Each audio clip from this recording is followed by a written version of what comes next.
Hi, I'm Wayne Allyn for Tea Party News Network. Here we go again. The OCF, Obama crime family, is in full enforcer mode. Obama must have been up late the last 2 weeks watching Godfather Part 2. It's been running on HBO for the last month. That's the movie where Michael Corleone takes revenge on everyone who's ever wronged him or his family. He kills them all. After watching Obama for the past 6 years, it is clear he's a psychopath and an egomaniacal tyrant who doesn't care about morality, the law, checks and balances, or the U.S. Constitution. I've written extensively about the many times this administration has intimidated, persecuted, and punished its critics, like the Tea Parties. Obama has used the IRS, the NSA, the FDA, the SEC, the EPA, every three-letter government organization possible to destroy his political opposition. Take me, for example. I spoke out on Fox News, CNBC, and on hundreds of conservative talk radio shows about the criminal actions of this socialist tyrant. During an NBC News special covering a day in the White House, NBC's cameras even showed Obama aides panicking in the war room in reaction to my comments, me, Wayne Allyn on Fox News. But I'm not just any critic on Fox News. I'm also Barack Obama's Columbia College classmate, class of '83. I spoke out publicly about how I believe Obama committed fraud to gain entrance to a college. He never, in a million years, had the grades to get in. And guess what? His college records are sealed. At one point, Donald Trump offered $10 million to the charity of Obama's choice if he just releases records, but not a word. What's in those records that is so damaging or deadly that Obama can't let them see the light of day? You'll notice Obama released his birth certificate, but never even attempted to release his college records, not even with $10 million to his favorite charity.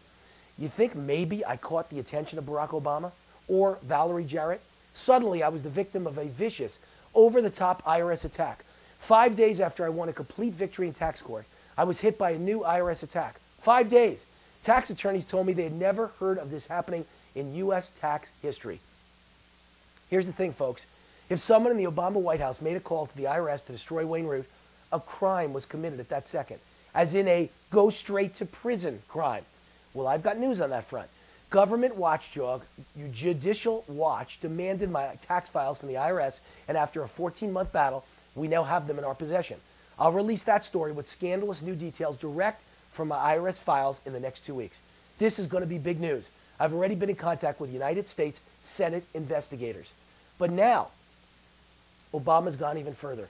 With the prosecution of Democratic U.S. Senator Robert Menendez, it's clear Obama's tried to intimidate a member of his own crime family. Obama's sending a message to his fellow Democrats. Embarrass me, fight me, I'll ruin you too. No one is off limits. I'm the king, and you either follow my orders or be prepared to be destroyed. What did Senator Menendez of New Jersey do to deserve prosecution for a minor offense? He had the nerve to publicly disagree with Obama over Iran and Cuba.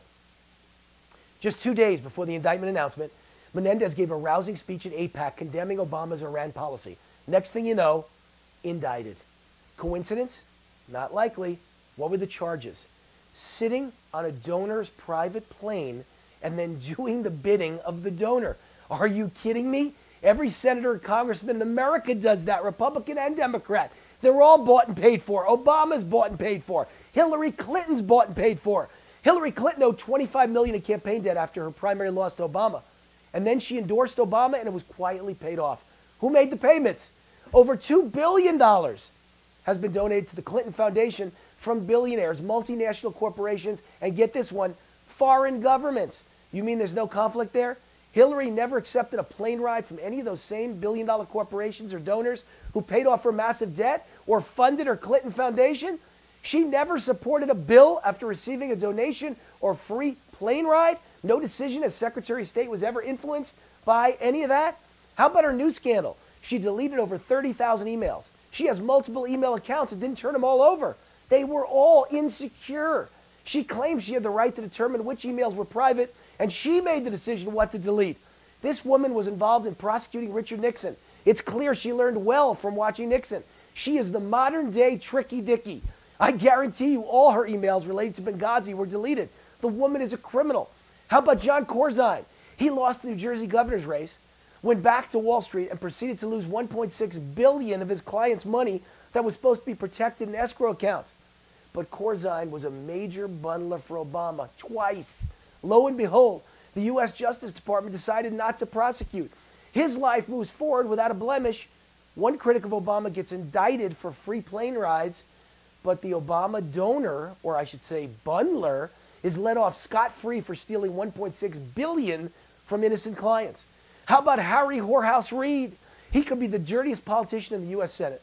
He entered the Senate with little or no assets, then proceeded to become one of the wealthiest men in the Senate on a $170,000 annual salary. That's the only thing he shows. Really?